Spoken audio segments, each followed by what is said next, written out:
தென்மேற்கு பருவமழை காலத்தை எதிர்கொள்ள அனைத்து ஆட்சியர்களும் மாவட்ட அவசரகால செயல்பாட்டு மையமும் 24 மணி நேரமும் செயல்படுவதை உறுதி செய்ய வேண்டும் என முதலமைச்சர் மு.க.ஸ்டாலின் அறிவுறுத்தியுள்ளார்.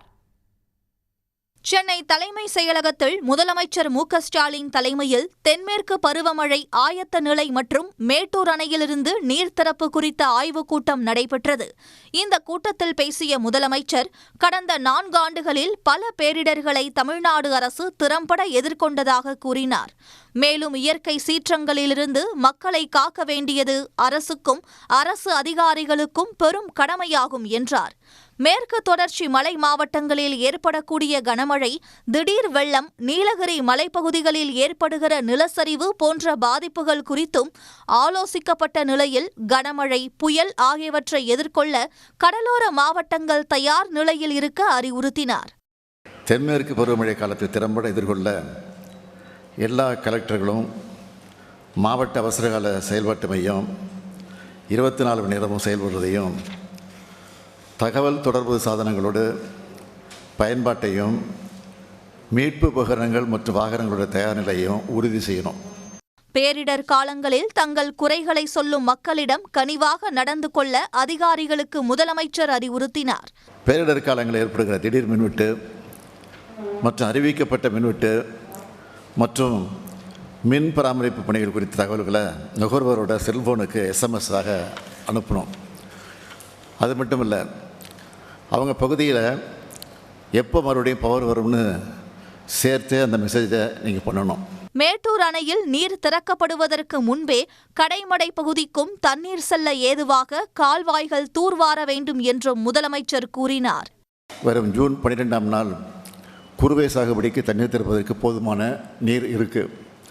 காவேரியின் கிளையாறுகள், வாய்க்கால்களை வச்சு தூர்வாரி கடைமடைக்கும் தண்ணீர் கொண்டு சென்று குறுவை சாகுபடியை செம்மையாக செய்திட தேவையான நடவடிக்கை எடுக்கணும்னு கேட்டுக்கிறேன். உயிரிழப்பு, பொருள் இழப்பு இன்றி நல்ல முறையில் பருவமழை காலத்தை கடந்து செல்ல அனைத்து துறைகளும் ஒருங்கிணைந்து செயல்படவும், அனைத்து அரசு ஊழியர்களும் முழு முனைப்போடு பணியாற்றவும் முதலமைச்சர் மு.க.ஸ்டாலின் அறிவுறுத்தியுள்ளார். கடலூர், விழுப்புரம் மற்றும் பெரம்பலூர் மாவட்டத்தில் பெய்த கனமழையால் கொள்முதல் நிலையங்களில் வைத்திருந்த ஆயிரக்கணக்கான நெல் மூட்டைகள் சேதமடைந்தன.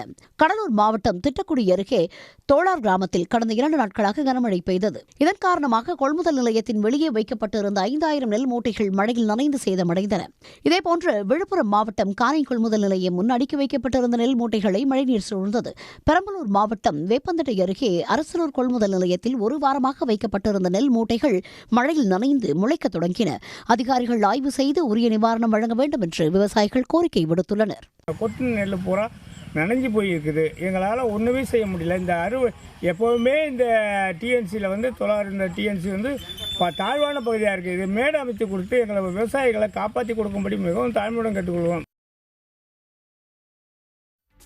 கனமழை காரணமாக நாகை மாவட்டம் வேதாரண்யம் மற்றும் விழுப்புரம் மாவட்டம் மரக்காணத்தில் பல ஆயிரம் ஏக்கர் உப்பளங்கள் நீரில் மூழ்கியதால் உப்பு உற்பத்தி பாதிக்கப்பட்டுள்ளது. 3 நாளாக பெய்த கனமழை காரணமாக வேதாரண்யம் அடுத்த அகஸ்தியம்பள்ளி பகுதியில் 9000 ஏக்கர் உப்பளங்கள் நீரில் மூழ்கியுள்ளன. இதனால் உப்பு உற்பத்தி முற்றிலும் பாதிக்கப்பட்டு உப்பள தொழிலாளர்களுக்கு வேலை இழப்பு ஏற்பட்டுள்ளது. இதேபோன்று விழுப்புரம் மாவட்டம் மரக்காணத்தில் நேற்று திடீரென பெய்த கனமழையால் உப்பளங்கள் நீரில் மூழ்கின. உப்பு உற்பத்தி பாதிக்கப்பட்டுள்ளதால் தொழிலாளர்கள் வேலை இழந்துள்ளனர். உப்பு உற்பத்தி மீண்டும் துவங்க குறைந்தது 10 நாட்களாகும் என்று எதிர்பார்க்கப்படுகிறது. மயிலாடுதுறை தருமபுர ஆதீனத்தின் பட்டின பிரவேசத்திற்கு தடை விதிக்க கோரி கிட்டப்பா அங்காடி முன்பு மார்க்சிஸ்ட் கம்யூனிஸ்ட் கட்சி, விடுதலை சிறுத்தைகள், திராவிடர் விடுதலை கழகம், தமிழ் மண் தன்னுரிமை ஆகிய அரசியல் கட்சிகளும் அமைப்பினரும் ஆர்ப்பாட்டத்தில் ஈடுபட்டனர். மனிதனை மனிதன் தூக்கிச் செல்லும் பல்லக்கு நிகழ்வு அடிமை முறையின் எடுத்துக்காட்டு என ஆர்ப்பாட்டத்தில் கண்டன முழக்கம் எழுப்பினர். நிலவுடைமை சமூகத்தினுடைய அந்த சொச்சம் மிச்சமாக அந்த உழைப்பாளிகளை, விவசாய தொழிலாளர்களை தன்னுடைய பல்லக்க தூக்க வச்சு பவனி வருகிற பட்டின பிரவேசம் இன்னைக்கு நடைபெற இருக்கிறது. பிரச்சனைகள் ஒரு முடிவுக்கு வர வேண்டும். தமிழ்நாடு அரசு இதை உடனடியாக தடை செய்யணும். அடிமை முறைக்கு எடுத்துக்காட்டாக உள்ள பட்டின பிரவேசத்தை தமிழ்நாடு அரசு தடை விதிக்க வேண்டும் என்றும், ஆதீனங்களின் கட்டுப்பாட்டில் உள்ள நிலங்களை அரசு கையகப்படுத்த வேண்டும் என்றும் வலியுறுத்தினர். ஊழல் குற்றச்சாட்டும் முறைகேடு வழக்குகளும் நிலுவையில் உள்ளதால் சேலம் பெரியார் பல்கலைக்கழக துணைவேந்தர் ஜெகநாதன் பணி ஓய்வு பெற அனுமதிக்க கூடாது என வலியுறுத்தி கருப்பு கொடி ஏந்தி ஆர்ப்பாட்டம் நடைபெற்றது. துணைவேந்தர் ஜெகநாதன் கடந்த ஆண்டு பணி ஓய்வு பெற்ற நிலையில் ஆளுநர் உத்தரவிட்டதைத் தொடர்ந்து பணி நீட்டிப்பு வழங்கப்பட்டது. இந்நிலையில் ஜெகநாதன் மீது பல்வேறு ஊழல் குற்றச்சாட்டுகளும் முறைகேடு வழக்குகளும் நிலுவையில் உள்ளதால் அவரை பணியிடை நீக்கம் செய்து அவருக்கான பலன்களை நிறுத்தி வைக்க வலியுறுத்தி பல்கலைக்கழக தொழிலாளர் சங்கத்தினர் ஆர்ப்பாட்டத்தில் ஈடுபட்டனர். குறிப்பாக துணைவேந்தருக்கான தேர்வுக்குழுவை அமைக்காமல் ஊழல் குற்றச்சாட்டுக்கு உள்ளான ஒருவரை தன்னிச்சையாக துணைவேந்தர் பொறுப்புக்குழுவில் நியமித்து உள்ளதாக தகவல் வெளியாகியுள்ளது. அது குறித்தும் உரிய நடவடிக்கை மேற்கொள்ள வேண்டும் என ஆர்ப்பாட்டத்தில் ஈடுபட்டவர்கள் வலியுறுத்தியுள்ளனர். ஃபியூட்டர் ஃபவுண்டேஷன் மட்டும் இல்லாமல் 3.5 கோடி ரூபாய்க்கான லஞ்ச ஒழிப்பு துறையில் ஒரு புகாரும் 80 லட்சம் ரூபாய்க்கு ஒரு புகாரும் இதுபோல் பல புகார்கள் லஞ்ச ஒழிப்பு துறையில் நிலுவையில் இருக்கின்றன. அந்த அடிப்படையில் இவர் மீது நடவடிக்கை எடுக்க வேண்டும் என கேட்டுக்கொள்கிறோம். மதுரையில் டைடல் பார்க் அமைப்பதை எதிர்த்து தாக்கல் செய்யப்பட்ட மனுவை உச்சநீதிமன்றம் தள்ளுபடி செய்துள்ளது. மதுரை டைடல் பூங்கா கட்டடம் நீர்நிலைகளின் மீது கட்டப்படுவதால் அதற்கு தடை விதிக்க கோரி நீர்நிலைகள் மற்றும் சுற்றுச்சூழல் பாதுகாப்பு நலசங்க தலைவர் மயில்சாமி உச்சநீதிமன்றத்தில் மேல்முறையீட்டு மனு தாக்கல் செய்தார். இந்த மனு உச்சநீதிமன்ற தலைமை நீதிபதி BR கவாய் அமர்வில் விசாரணைக்கு வந்தது. அப்போது 44 ஆண்டுகளுக்கு முன்னர் நிலம் வகைப்படுத்தப்பட்டுள்ளதை சுட்டிக்காட்டிய நீதிபதிகள் இதை நீர்நிலை என எப்படி கருத முடியும் என கேள்வி எழுப்பினர். இதற்கு பதிலளித்த மனுதாரர் தரப்பு வழக்கறிஞர் வருவாய்த்துறையினர்தான் நிலத்தை வகைப்படுத்த முடியும் என்ற நிலையில் இந்த விவகாரத்தில் மாநகராட்சி நிலத்தை வகைப்படுத்தி இருப்பதால் அதனை எப்படி சட்டப்பூர்வமானதாக கருத முடியும் என்று வாதிட்டார். இதனை ஏற்க மறுத்த தலைமை நீதிபதி கவாய் அமர்வு வழக்கை தள்ளுபடி செய்து உத்தரவிட்டுள்ளது. ராமநாதபுரம் மாவட்டம் கமுதி அருகே இதுவரை பேருந்து சேவையே இல்லாத வண்ணாங்குளம் கிராமத்திற்கு புதிய பேருந்து சேவை தொடங்கப்பட்டதை குலவையிட்டு கிராம மக்கள் வரவேற்றனர். வண்ணாங்குளம் கிராமத்தில் ஏராளமானோர் வசித்து வரும் நிலையில் இதுவரை அரசு மற்றும் தனியார் பேருந்து சேவை இல்லை. இவர்கள் கமுதி செல்ல வேண்டுமெனில் 6 கிலோமீட்டர் நடந்து கீழ்குடி சாலைக்கு சென்று பேருந்தில் பயணிக்க வேண்டியிருந்தது. இந்நிலையில் அமைச்சர் ராஜகண்ணப்பனிடம் கோரிக்கை வைத்ததன் அடிப்படையில் பேருந்து சேவை தொடங்கப்பட்டது.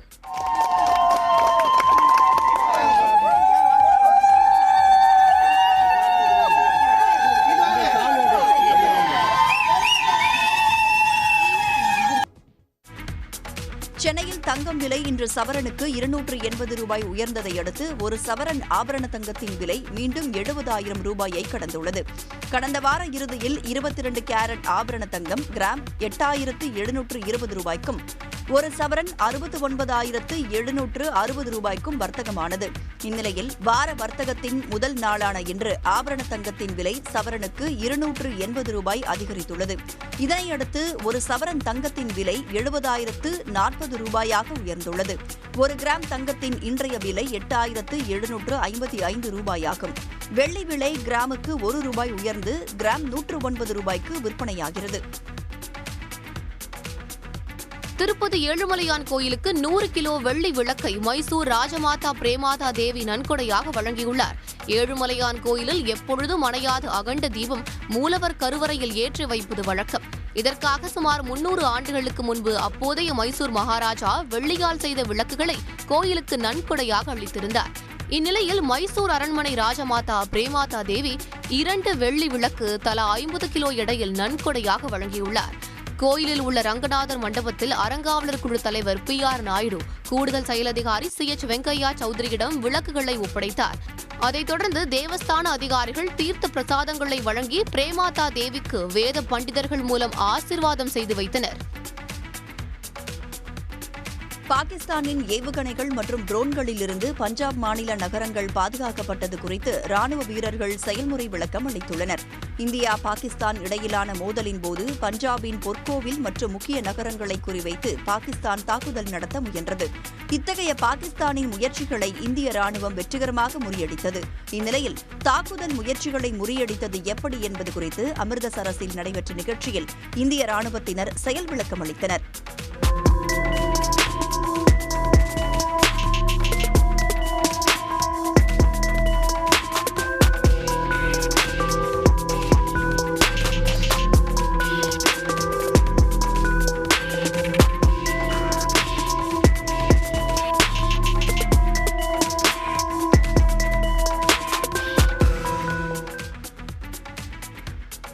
அனைத்து கட்சி எம்பிக்களின் குழுவில் இடம்பெறுவோர் பெயர்களை ஒன்றிய அரசு தீர்மானிக்க முடியாது என்றும் அந்தந்த கட்சிகளே முடிவு செய்ய வேண்டும் என்றும் மேற்குவங்க முதலமைச்சர் மம்தா பானர்ஜி தெரிவித்துள்ளார்.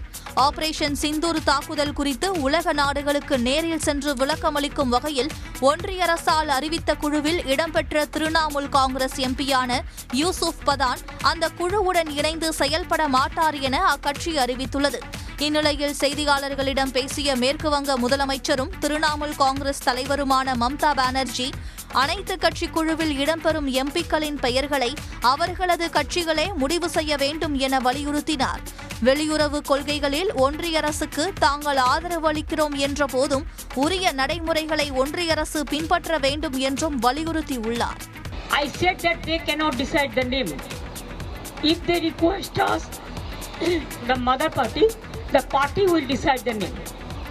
This is the customary, this is the system.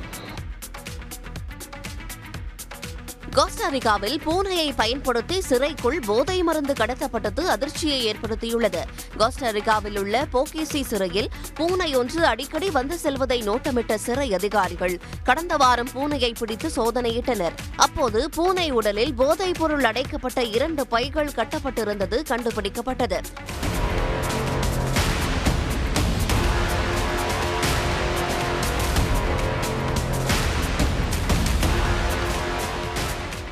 பூனையின் உடலிலிருந்து கைப்பற்றப்பட்ட 2 பொட்டலங்களில் கஞ்சா பேஸ்ட் உள்ளிட்ட போதைப் பொருட்கள் இருந்ததாக சிறை அதிகாரிகள் தெரிவித்துள்ளனர். பூனையை சிறைக்குள் போதைப் பொருள் கடத்த பயன்படுத்தியவர்கள் யார் என்று கோஸ்டாரிக்கா அதிகாரிகள் விசாரணை மேற்கொண்டுள்ளனர். ஆபரேஷன் சிந்தூர் தொடர்பாக செய்தியாளர் சந்திப்பில் விளக்கமளித்த கர்னல் சோஃபியா குரேஷி குறித்து சர்ச்சைக்குரிய கருத்து தெரிவித்த மத்திய பிரதேச பாஜக அமைச்சரின் மன்னிப்பை ஏற்க மறுத்த உச்சநீதிமன்றம் நாட்டிற்கே அவமானத்தை தேடி தந்ததாக கடுமையாக சாடி சிறப்பு புலனாய்வு குழு விசாரணைக்கு உத்தரவிட்டது. கடந்த வாரம் பொதுக்கூட்டம் ஒன்றில் பேசிய மத்திய பிரதேச அமைச்சர் விஜய் ஷா பெஹல்காமில் தாக்குதல் நடத்திய தீவிரவாதிகளுக்கு அவர்களின் சகோதரி மூலமாகவே பிரதமர் மோடி பதிலடி கொடுத்துள்ளார் என்று கூறியிருந்தார். மதத்தின் அடிப்படையில் சோஃபியா குரேஷியை தீவிரவாதிகளோடு தொடர்புபடுத்தி அவர் பேசியதற்கு நாடு முழுவதும் கடும் கண்டனம் எழுந்தது. அமைச்சரின் சர்ச்சை பேச்சு குறித்து கடந்த 15ஆம் தேதி தாமாக முன்வந்து விசாரித்த மத்திய பிரதேச உயர்நீதிமன்றம் அமைச்சர் மீது FIR பதிவு செய்ய உத்தரவிட்டது. அதனை எதிர்த்து உச்சநீதிமன்றத்தில் அமைச்சர் தொடுத்த வழக்கு நீதிபதிகள் சூரியகாந்த், கோடீஸ்வர் சிங் அமர்வில் விசாரணைக்கு வந்தது. அப்போது அமைச்சரின் பேச்சால் ஒட்டுமொத்த தேசமும் அவமானத்தை சந்தித்துள்ளதாக நீதிபதிகள் கடுமையாக சாடினர். சட்டத்தின் ஆட்சியை பின்பற்றும் நாட்டில் அதிகாரத்தின் உச்சத்தில் இருப்பவர்கள் முதல் கடைமட்டத்தில் உள்ளவர்கள் வரை அனைவருக்கும் அது பொதுவானது என்று தெரிவித்த நீதிபதிகள் சில சமயங்களில் பிரச்சனையிலிருந்து தப்புவதற்காக முதலை கண்ணீர் வடித்து மன்னிப்பு கோரப்படுவதாகவும் மன்னிப்பின் உண்மையான பொருளை அறிந்து கூறப்படுவதில்லை என்றும் தெரிவித்தனர். உயர்நீதிமன்றத்தின் கைது நடவடிக்கைக்கு தடை விதித்த நீதிபதிகள் அமைச்சரின் சர்ச்சை பேச்சு குறித்து விசாரிக்க சிறப்பு புலனாய்வு குழு அமைக்க டிஜிபிக்கு உத்தரவிட்டனர். மத்திய பிரதேசத்தைச் சேராத 3 IPS அதிகாரிகள் கொண்ட குழுவில் ஒரு பெண் அதிகாரி இருக்க வேண்டும் என்று ஆணையிட்ட நீதிமன்றம் 28ஆம் தேதி அறிக்கை சமர்ப்பிக்க வேண்டும் என்றும் உத்தரவிட்டது. சென்னை அடுத்த ஸ்ரீபெரும்புதூர் அருகே இயங்கி வரும் சாம்சங் நிறுவன தொழிலாளர்களுக்கான ஊதிய உயர்வு குறித்த முத்தரப்பு பேச்சுவார்த்தையில் சுமூக உடன்பாடு எட்டப்பட்டுள்ளது. அமைச்சர் CV கணேசன் தலைமையில் சென்னை தலைமைச் செயலகத்தில் நடைபெற்ற பேச்சுவார்த்தையில் தொழிலாளர் நலத்துறை அதிகாரிகள், சாம்சங் நிறுவன உயர் அதிகாரிகள், சாம்சங் இந்தியா தொழிற்சங்கம் சார்பில் CITU பொதுச் செயலாளர் சவுந்தரராஜன் ஆகியோர் கலந்து கொண்டனர். 5 மணி நேரம் நீடித்த பேச்சில் தொழிலாளர்களுக்கு 23,000 ரூபாய் வரை ஊதிய உயர்வு வழங்க சாம்சங் நிறுவனம் ஒத்துக்கொண்டதாக தெரிவிக்கப்பட்டுள்ளது. ஊதிய உயர்வானது 2025-26 ஆண்டிற்கு ஒரு தொழிலாளிக்கு 9,000-உம் 2026-27 2027-28 2 ஆண்டுகளுக்கு 4,000-உம் 4,500-உம் வழங்குவதென இருதரப்பும் ஒத்துக்கொண்டனர். அதன் அடிப்படையில் ஒரு தொழிலாளிக்கு 18,000 ரூபாய் ஒரு தொழிலாளிக்கு கிடைக்கும் என தெரிவித்துக் கொள்ள விரும்புகிறேன். அதாவது 18,000 ரூபாய் நேரடி ஊதிய உயர்வும் ஊக்கத்தொகை உள்ளிட்டவை மூலம் ஒவ்வொரு தொழிலாளிக்கும் 21,000 முதல் 23,000 ரூபாய் வரை ஊதியம் கிடைக்கும் என்று CITU பொதுச் செயலாளர் சவுந்தரராஜன் தெரிவித்துள்ளார். ஊதிய உயர்வு என்பது 18,000 நேரடி ஊதிய உயர்வு. இதுபோக மோட்டிவேஷன் இன்சென்டிவ் என்ற ஒரு அமைப்பு பணம் இருக்கிறது. அதே மாதிரி ஆண்டு ஊதியம் அது ஒரு 4000 ரூபாய் வரும், சர்வீஸுக்கு ஏற்ப வரக்கூடியது. அப்படி பார்த்தா ஒரு 21,000 23,000 ரூபாய் வரைக்கும் தொழிலாளர்களுக்கு சம்பள உயர்வு கிடைக்கும். தொழிற்சங்கம் அமைக்க போராட்டம் நடத்தியதால் பணி நீக்கம் செய்யப்பட்ட 25 தொழிலாளர்களுக்கு மீண்டும் வேலை கிடைக்க நிறுவனத்துடன் பேசி நடவடிக்கை எடுக்கப்படும் என்று அமைச்சர் தெரிவித்துள்ளார். பெங்களூருவில் கொட்டி தீர்த்த கனமழையால் பெரும்பாலான சாலைகளில் தண்ணீர் குளம் போல தேங்கியுள்ளது. புறநகர் பகுதியில் ஏராளமான குடியிருப்புகளையும் தண்ணீர் சூழ்ந்ததால் மக்களின் இயல்பு வாழ்க்கை கடுமையாக பாதிக்கப்பட்டுள்ளது. தென்மேற்கு பருவமழை தொடங்குவதற்கு முன்பே கர்நாடக மாநில தலைநகர் பெங்களூருவில் கடந்த 2 நாட்களாக கனமழை கொட்டி வருகிறது. இதனால் பெங்களூருவின் பெரும்பாலான சாலைகளில் தண்ணீர் தேங்கியுள்ளதால் மக்களின் இயல்பு வாழ்க்கை முடங்கியுள்ளது.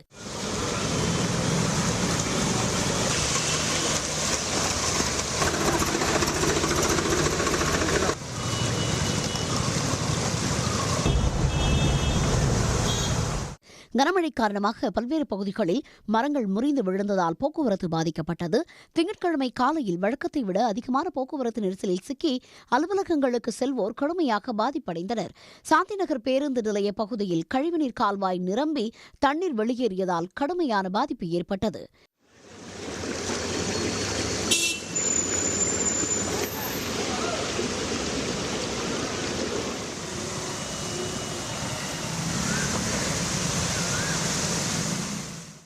பெங்களூரு பிடிஎம் லேஅவுட் பகுதியில் உள்ள வீடுகளுக்குள் மழைநீர் புகுந்ததால் வீட்டில் இருந்த பொருட்கள், வாகனங்கள் தண்ணீரில் தத்தளித்தன. வீடுகளுக்குள் புகுந்த மழைநீரை மக்கள் வாளிகளை கொண்டு வெளியேற்றினர்.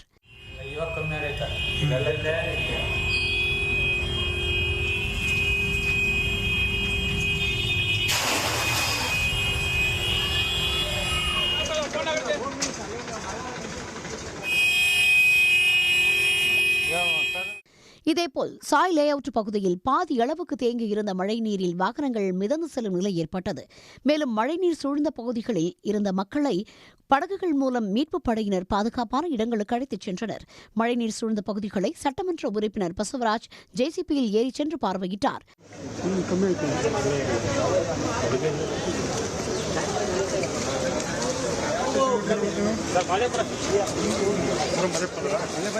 All the people in the locals suffer with it, and it's if you see, it's only in this 200-300 radius meter because of the what is that? There's no proper sewage holes here, and it's not bigger, so all the water stays on the road, and a lot of people suffer because of that. As you can see all those people standing, they can't go, and because of this college, school, and workplace, it all gets affected.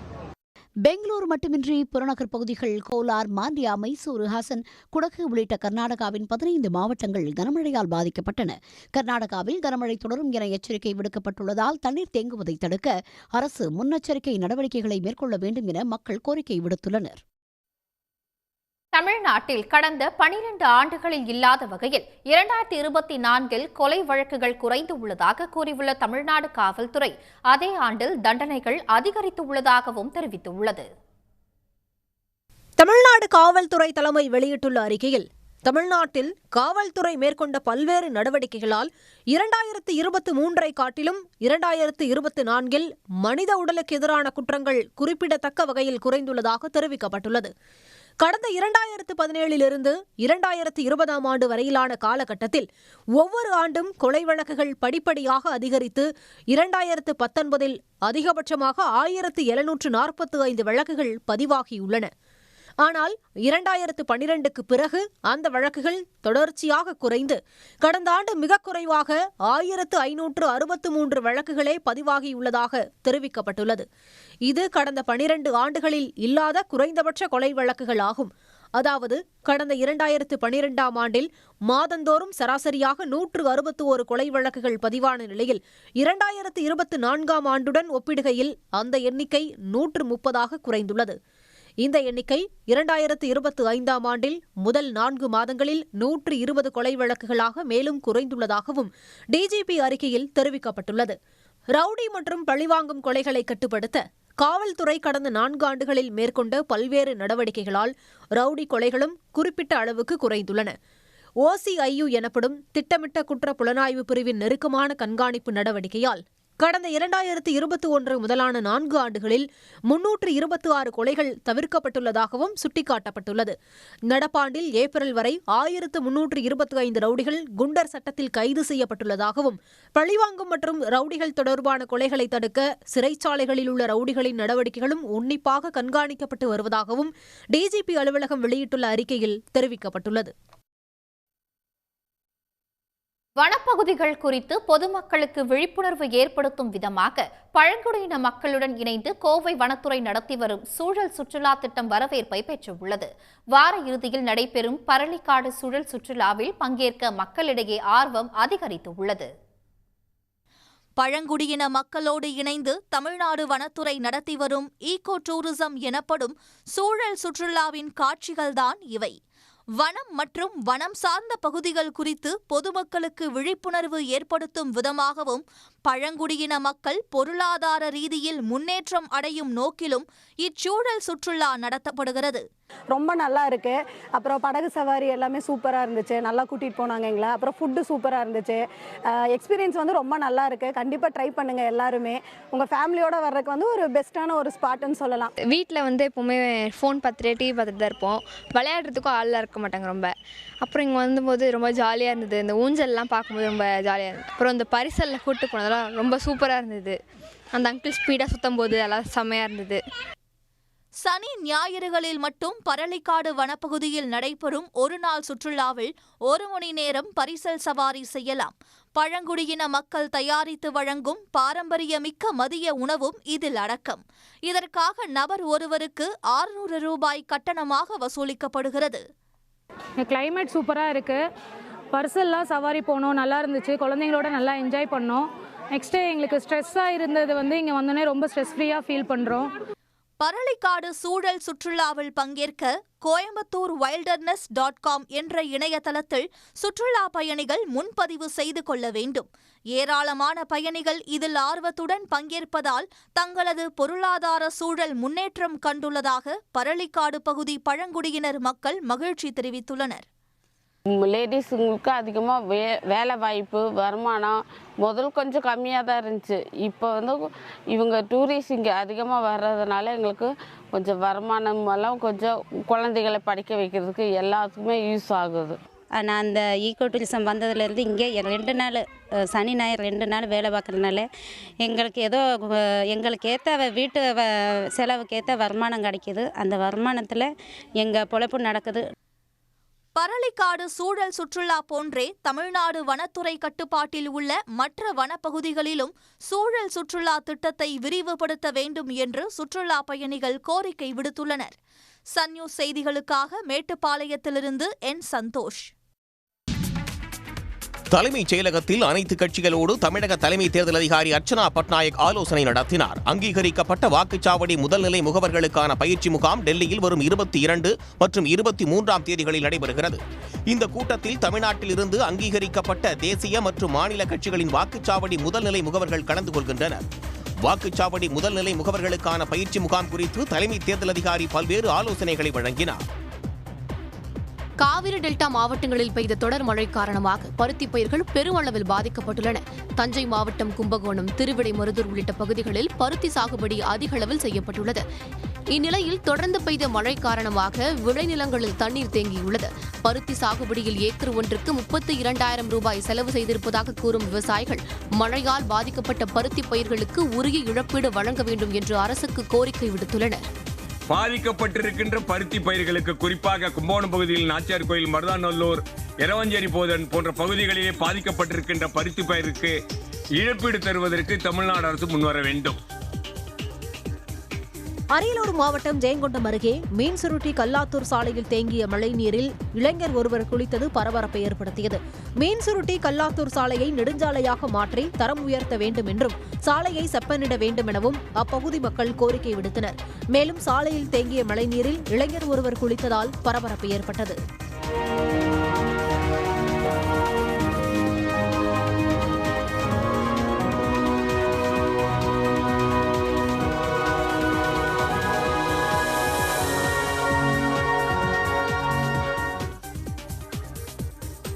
Madurai ஆதீனத்தை கண்டித்து மதுரை மத நல்லிணக்க கூட்டமைப்பினர் சார்பில் போராட்டம் நடத்தப்பட்டது.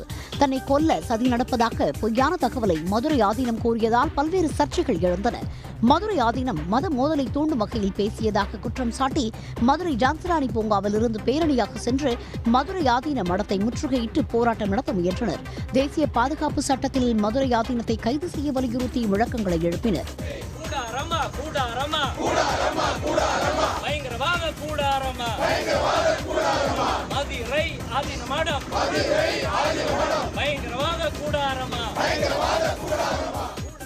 இதனைத் தொடர்ந்து பாதுகாப்பு பணியில் இருந்த போலீசார் மதுரை ஆதீன மடத்தை முற்றுகையிட முயன்றவர்களை தடுத்து நிறுத்தி கைது செய்தனர்.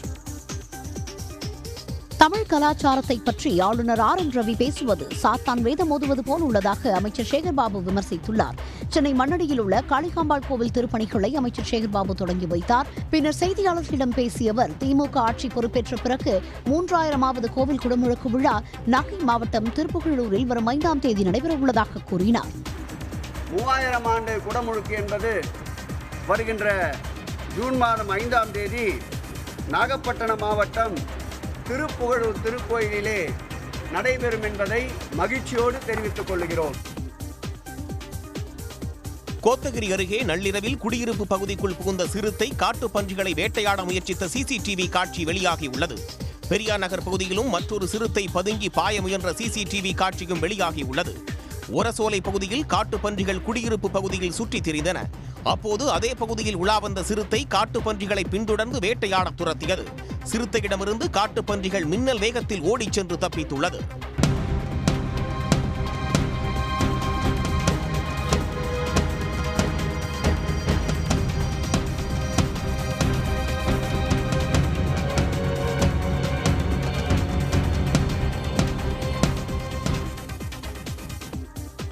புதுக்கோட்டை மாவட்டம் கரம்பக்குடி அருகே பல்லவராயன்பத்தை கிராமத்தில் மேல்நிலை நீர்த்தேக்க தொட்டி இல்லாததால் குடிநீரின்றி பெரும் சிரமம் அடைவதாக மக்கள் வேதனை தெரிவிக்கின்றனர்.